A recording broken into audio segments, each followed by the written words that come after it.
Bien. Voilà, on va aller au pays des moulins. Monsieur Simon Hammer. Merci, bonjour à tous.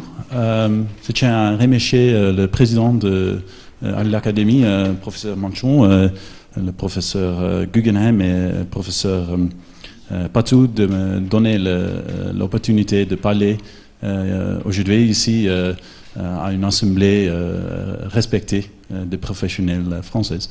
Ma présentation en anglais today, so I will try to speak as clearly as possible. I'm here to offer you a experience from the Netherlands, the Pays-Bas, and see what we do in bariatric surgery follow-up. First of all, I'd like to tell you a little bit about what I do. I always go to meetings worldwide and listen to what are the disclosures. This is the quickest slide in any presentation that you ever see. This is what I do every day. 10 years ago, I started a company called Fit for Me, which is now in 15 European countries. We specialize in making bariatric supplements for patients. So we see a lot what is going on with bariatric surgery follow-up. And I personally take a large interest to see what is the difference within the European Union and abroad. So first of all, let me tell you a little bit about the Netherlands so you have a picture of what we do and why we do it. We are 17 million people, so we're a very small country but very densely populated. Like many European countries, we also have about 2% of our population which is morbidly obese, with a BMI higher than 40. However, we're only 150 kilometers. We saw a beautiful slide by Professor Patou of his area, which is about twice as big as my whole country. It's 150 kilometers from east to west and 300 kilometers north to south, making it only 13 times smaller than the whole country of France. This may not seem very important, but it's also something very practical, and I was asked to share some of the practical details with you today. Our patients don't have to travel very far. We're very close as bariatric centers to our patients, and I'll show you some of the pictures later. Some of the background, we've seen what has happened in bariatric surgery worldwide. This is our growth. We've been growing quite steadily. Last year we raised our number of procedures up to 10,000, steadily growing. Also, what is interesting to see is that in the beginning we saw 10 years ago quite a strong increase in the number of bariatric centers. Now we've seen that we're leveling. And the future, I will show you, we think we're actually going to drop. It can mean only one thing. The number of bariatric procedures per center and the follow-up is taking place in a more concentrated fashion. We saw this already in Dr. Fago's presentation, the difference between the operations. Here in France, we see a lot more sleeves taking place. We do a lot of gastric bypasses still, and the gastric band, as in worldwide, is only being done in certain number of cases, not so much anymore. So, how does our healthcare system work? Because I think that's important to share with you what we do and what we get paid to do. Our government, the Dutch government, saw that the health expenditure costs was rising very, very rapidly. And they calculated that approximately 2/3 of Holland would be working in some kind or another for the medical sector, and the costs that were getting too high. So what they've done is they've empowered the healthcare insurance companies to reduce overall medical costs, giving them a lot of power. Our patients, they pay approximately 150 euros a month. Some pay a little bit less, some pay a little bit more. This is the health insurance fee. All medical costs are reimbursed, except for the first 400. See it as a small expense that the patient has to pay. The healthcare insurance companies, with us, they dictate the number of surgeries a center that can do, as well as the standard that they do them in. Follow-up, etc., complication rates, etc. our follow-up, together we decide that has to have a minimum of 5 years. Some centers we see that they do it for life, but this is challenging also for us, how to fill this in. And the minimum has to be respected. So doesn't matter what you choose as a center to do, you have to do it at least for 5 years. With us in the Netherlands, it's definitely a multidisciplinary approach. It's mandatory. There's a general doctor, often supported by a surgeon, endocrinologist, nutritionist is involved, psychologist, and even a physiotherapist. Mandatory part of follow-up. The follow-up requirements are determined by the healthcare companies, but very, very importantly, they work very closely together with something called a DSMBS, which is the SOFCO here, I believe in France, the Dutch Society for Metabolic and Bariatric Surgery. And I think this is important because demanding something from one end or the other doesn't work, and we have to stay in touch with each other. All costs made after surgery in the follow-up for the first 5 years are fully reimbursed. So it's an integral part of the treatment of obesity. Not just the surgery itself, but the follow-up for the minimum of 5 years is reimbursed. And the first time you can send the patient back to the general practitioner or the house doctor is after 5 years. Some hospitals even choose to keep following them. However, with the rising number of bariatric surgeries taking place, this is going to be very, very difficult to maintain for the long run. So, some of the practical approaches. In the Netherlands, actually, there's 2 choices. A bariatric center can choose to do the pre- and post-operative treatment of the patient in-house in the hospital, or they can say, we have specialized clinics in the Netherlands specializing in the pre- and post-operative bariatric care of these patients, also known as the Nederlandse obesitaskliniek, the Dutch obesity clinic. And you as a center can then focus only on the surgery itself and work together with these centers, and they will take care of the pre- and post-operative care of the patient. It does not matter if you choose one approach or the other, what is the minimum requirements from the healthcare insurance companies. So you have to respect them either way you go. So this is a very familiar big hospital in the city of Rotterdam, where I am based. It's called the Maastad Ziekenhuis. They can choose to do these 5 years, the pre-operative, the surgery itself, only within the hospital, working with all these people that we saw from the multidisciplinary team from within the hospital. And what you then often see is that they're not specialized. And they have to work patients in oncology as well as a nutritionist. So they have to have multiple specialties. Or the second approach is, and we're seeing that happen more and more in the Dutch bariatric market, is that we realize that working with professionals specializing in bariatric surgery in all these specialties, it's better and more effective to work with an external clinic focusing on just the treatment of obesity. And that's called the Nederlandse obesitaskliniek, Dutch obesity clinic. To show you a little bit of the picture of where these clinics are. So this is a country, 300 kilometers long, 150 kilometers east-west, and these are the major hospitals in the Netherlands. About 75% of Dutch population living in this area.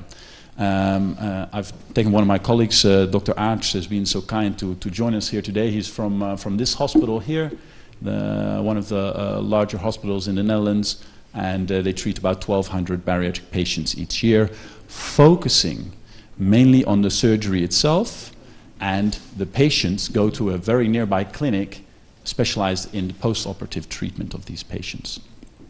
So they do that in locations, and as I said at the beginning, if you're a patient from, let's say, Utrecht, which is here, you have within 20 kilometers all these opportunities to go to the follow-up clinic. I think it's important. We saw the number of compliances in the presentation of Professor Patou. Compliance is one of the most important things. With us, a patient getting no less than 80% of follow-up has to pay a fine of 500 euros. So every treatment is free, but they now have to pay a fine if they don't show up to follow-up. So our follow-up is increasing, and we see the results improving. So it's never been done before, but it's working quite well. So I'll show you a very simple slide. I'm always blown away if I'm somewhere in the world and there's a very intelligent endocrinologist telling us how exactly it's a PPY, and I'm not intelligent enough to understand exactly. So I thought I'll try to find the most difficult slide I can find, and then I can show you. This is our follow-up.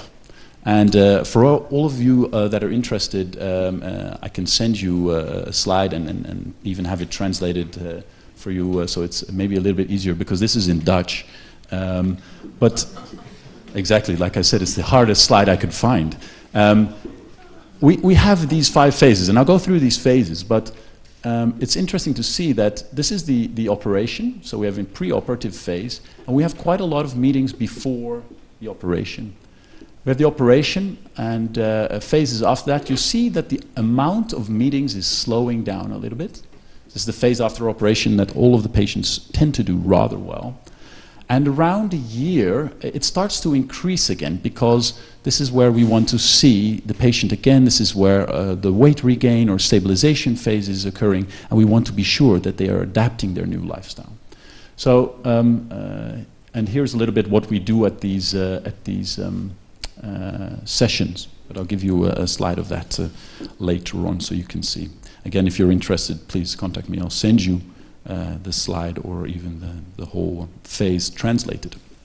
So basically what it comes down to, these are 5 phases that we do the follow-up in. First is a little bit of the preparation.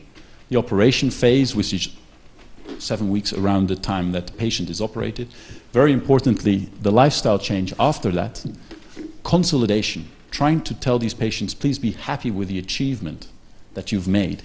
Even if you have 70, 80% excess weight loss, we know you all want to be 65 or 70 kilograms, but you will not get there.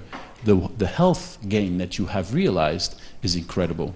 So trying to get that message across is definitely something very important in the lifestyle change, also in the consolidation phase. And then phase 5 is the long-term follow-up.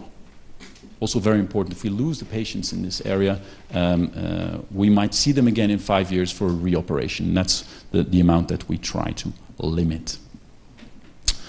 So, you saw the slide before, a little bit complicated, but it comes down to 28 sessions, all reimbursed, paid for, multidisciplinary teams in the first 75 weeks after surgery. So phases 1 to 4. And then, critically, after that, some meetings. The number of sessions that we have with patients and the intensity of these sessions differs per phase. So like I said, in the beginning it's very interesting to see the patient quite a lot, then afterwards there's a period that it's relatively more quiet, and we pick up again after a year and to make sure that they don't regain. This is something very practical. Because of the numbers in these centers doing 1,000, 1,200 procedures each year, we have to do these group sessions in a carousel. So the group of patients sit together, discuss what their experiences are. They all look like this to start, and it's very interesting. I wish I would have shown you a picture of what the group likes started in the beginning and then what the group looks like a year later. It's a very nice picture to see. They see a dietitian, they see a nutritionist, they see a physiotherapist, they see everyone together. And it's the group effect. If you coordinate it properly, there's a very strong effect, because they motivate each other, they share difficulties with each other, you can talk about it, but also for you as a professional, it allows you to be a little bit more efficient. Does it work for everybody like this? No. I will show you. Is it effective? Well, it allows at least for more efficient and follow-up of these patients than individually. If we were to see all these patients individually, I don't think that the health insurance would be able to pay to afford this kind of intensive treatment. So patients that are not suited for group treatment disrupt the group process or have some difficulty in groups, they will be treated still individually. So be taken out of the groups, follow the same path, but have an individual treatment. I'm not sure, Dr. Aerts, how many patients are not used to follow up in a group? Approximately 1 in 20 eventually gets individual treatment. So 5% approximately. So 5% we are unable to treat in these groups. It also allows us for easier comparison and something very important. We were discussing this over another study that we're looking at the moment, is the prediction of the success of these patients. Which patient in the follow-up do we need to follow even more intensively, and maybe which one can we put on another track to let them go a little bit more loosely, because we can predict their success. They will do very well. And there's a very interesting study by Duke's University in Duke University Medical Center in North Carolina, how to predict the long-term outcome of the patients of a gastric bypass, and using a chart. And we looked at it, and it's very unclear. I'm very sorry for that. But this is the Duke study. So these are all percentiles, the bottom percentile and the top percentiles of excess weight loss. And at 3 months, we can actually predict in which percentile these patients are going to be. We've actually laid our own results over the Dutch Obesity Clinic over what has happened in all the top percentiles and the bottom percentiles, doing rather similarly to the Duke's study, and allowing us to predict. And our next step will be not to give everybody the same treatment, but start to individualize a little bit more and give them a more personalized treatment. So, some other basic practical things that we've learned in the Netherlands. First of all, there is still too large of a gap to have good follow-up between the bariatric specialists in this multidisciplinary team that follow the patient for 5 years. And afterwards, when we send them back to the general practitioners, the GPs try really hard, but we understand that there's still a gap that we have to close, because these are going to be the people that we will see these patients at for the rest of our lives. When there's trouble, they should be able to recognize and send the patient back rapidly and not have this trouble escalate. Just like surgery itself, follow-up of a patient needs to be done, I think, by specialists. And if you want a specialist to do it that does not have 7 other tasks in the hospital, it should be attributed and focused on this one job, achieved only when you get these high-volume centers. And also, and this is a little bit my field, there are some things, we talked about the vitamin part as well. We try to prevent these events from happening before we have to actually cure them. We were seeing in many Dutch hospitals that the amount of deficiencies using the standardized treatment that we had at that time was going up and up and up, and this was costing so much time for endocrinologists to cure all the time. We tried to develop a bariatric supplement, and that's what I do to prevent as much of these deficiencies as possible. And there's another study that we published in Medicine just last month about this subject. So from my humble perspective, I think long-term follow-up improves patient outcomes. I think it should be performed by a focused and multidisciplinary team. The minimum requirements for follow-up, it should be set from this multidisciplinary team perspective together with health insurance companies, not just one side or the other. And as follow-up is part integrally of the whole treatment, it should be reimbursed, I think. What does our future look like? Well, hopefully very good. A steady growth of the number of procedures. It's controlled by the healthcare insurance companies. You saw the line that we do. It's very stable. But they're very interested in reimbursing, because they see the results of this long-term follow-up. They do very well, and they see their patients costing less in other areas, so they're wanting to grow this. We're now at 10,000, within 7 years to 20,000 operations. So they stimulate to grow, but within certain minimum requirements. There's an increasing concentration in the Netherlands. So now there are 20 centers allowed to do bariatric surgery. There will be only 10 in these 7 years. So the volume will go even up, and we will be able to focus higher or better on these teams. An example of that, and I talk with Dr. Fagot about this, that we just started our national registry called DATO, which is obligatory for all bariatric centers, and they have to put all the data of the patient here. Complication rates, duration of stay, type of surgery, weight loss, excess weight loss at 3, 6, etc. Months' time. So we will be able to compare the results, and anybody not doing it correctly will be asked to improve. And maybe the Dutch future, and that would be the closing of my talk, we can look forward to a better cooperation even with the French, because I was looking at my laptop sideways and looking at, is this a Dutch flag that I put in or the French flag? Because after all, I think we've seen it also in the presentation that the relative number of surgeries is exactly the same. We're a small country, but the relative number of surgeries is the same. So I think we see more similarities than differences between our countries. And that's why I would actually like to invite you, if you're interested, and it's a personal invitation to everybody here today, that if you would like to see our model in action live, you're all more than welcome here or in one of the other centers that we work together with to see what's happening in the follow-up area as well. So, on behalf of the Dutch Society of Metabolic and Bariatric Surgery, I'd like to thank you very much for your attention today. And if there's any questions, feel free to ask them.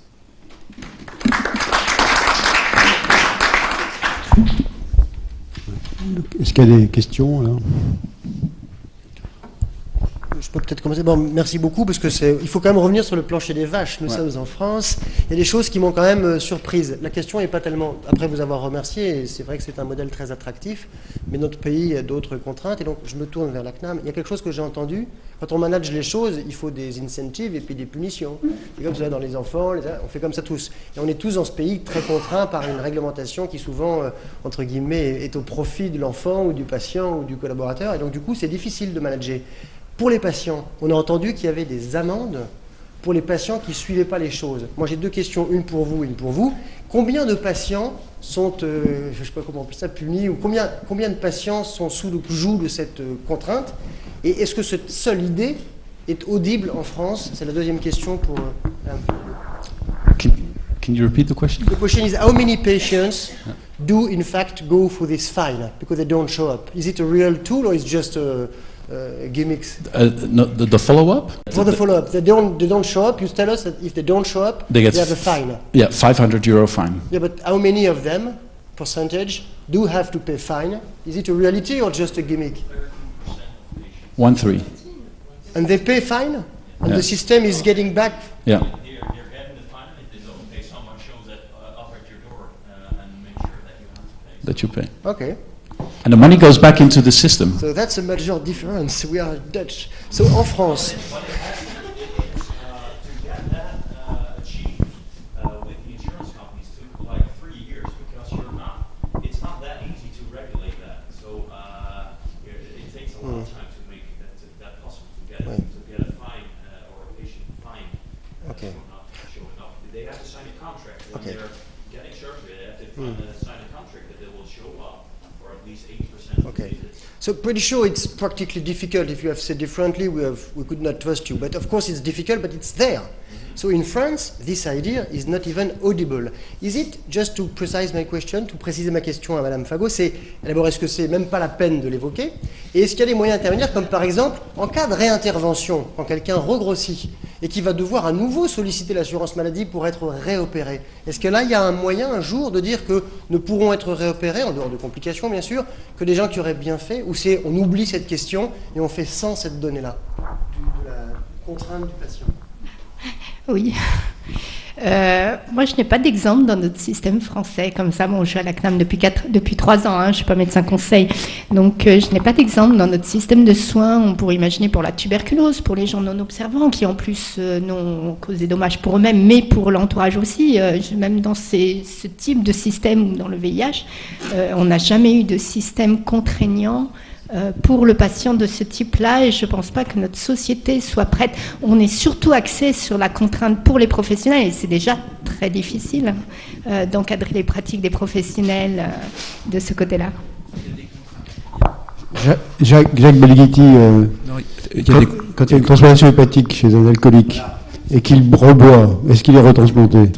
Juste une seconde, mais il y a des contraintes légales. Enfin, je veux dire, s'il y a un tuberculeux qu'on veut absolument guérir, on peut le contraindre légalement. Juste, il faut faire appel à un système très pratique qui s'appelle le procureur de la République, et il faut qu'il nous fasse un jugement, et il faut qu'on puisse contraindre par la force publique le patient à être traité. Je dis ça parce que j'ai eu à connaître, et effectivement, ça n'a pas abouti comme tu peux l'imaginer. Mais c'est pas des pénalités financières, mais c'est une contrainte légale. C'est-à-dire qu'on a les moyens, enfin, je veux dire, intellectuels et juridiques de contraindre. C'est ça, le principe de contrainte. Met en danger les autres. Absolument. C'est pas le cas de l'obèse. Oui. Non, mais donc c'est un autre système de contrainte qui n'est pas appliqué, à ma connaissance, en tout cas dans le cas particulier que je vais à connaître, c'était même pas la peine d'aller plus loin que l'idée, mais qui existe au moins dans le principe. Donc s'il y a un principe qui existe, c'est pour ça que je prends la parole, ça veut dire que on peut réfléchir. C'est pas une porte, on va dire, c'est pas une porte ouverte, mais il y a une idée. Non, mais un des éléments de contrainte, c'est l'indication ou la façon dont l'indication est prise. À partir du moment où l'indication est pluridisciplinaire, à ce moment-là, il y a une discussion sur oui ou non, est-ce que ça vaut le coup de réopérer? Est-ce qu'il ne faut pas se donner un délai? Exactement ce que tu disais quand il y a des indications. La clé, elle est là. La clé, c'est la pluridisciplinarité des indications opératoires, qui doivent être, à mon sens, probablement formalisées. Au-delà des recommandations, voilà. Ça, c'est une vraie question. One question for you. What is the real percentage of follow-up according to this different system? It is really different? A lot of the centers in the Netherlands, they claim to have a very high follow-up, but this is why we start the national registry, because we're not sure. We know some centers are very open about it, and they have 80% follow-up after 5 years. But now with the national registry, we will be able to see exactly which patients were operated, when, and what is their follow-up exactly. But to my knowledge, I think it's around 80%. Am I correct? There's actually only one hospital that only sees their patients twice in the first year, and the rest of the hospitals have the same amount of follow-up visits. Yeah. So that last hospital will. But the follow-up is around 80%. There's 13% of the people. At what time? 1 year, 5 years? At 5 years? At 5 years. 5 years. Yes. 5 years, 80. Yes. Which is extraordinary. That is, but that was only because the situation you now have in France is actually the same situation we had approximately 10-15 years ago. So with the introduction of this, with the introduction of this follow-up system and making it obligatory for hospitals to follow up their patient, the amount of follow-up and the percentage has increased enormously. Because beforehand, everybody had to pay. Yes. So the doctor said, I treat you, I give you the operation, but I suggest you go to the endocrinologist and speak to a psychotherapist. But it's my suggestion, I cannot give it to you, and it's not reimbursed. So the problem is that a lot of these patients, they're very poor. They understand why they should go, but then slowly but surely, and in the first year the problem is they lose a lot of weight. So they feel fine. And then they are afraid to come back, because they say, oh, the doctor will be very angry with me, or I make a mistake or something. But by keeping them close, and they see you saw the slide where we have the group, they see other people behave the same way, and now they don't have to pay anymore. It's integrally part of what's going on. And it is true that the Dutch, because we're getting more efficient, that the amount of money that we are getting was decreasing, but the money that they were paying in the front now is being invested in the follow-up. So that's what's happening. The effectiveness of the surgery doing, and I think you do about six primary or even some redos in the morning or in a day. And being more effective as a surgeon and having this multidisciplinary team allows to take some money which was initially spent just on the surgery to also add some more money to the follow-up. So I think that's also interesting.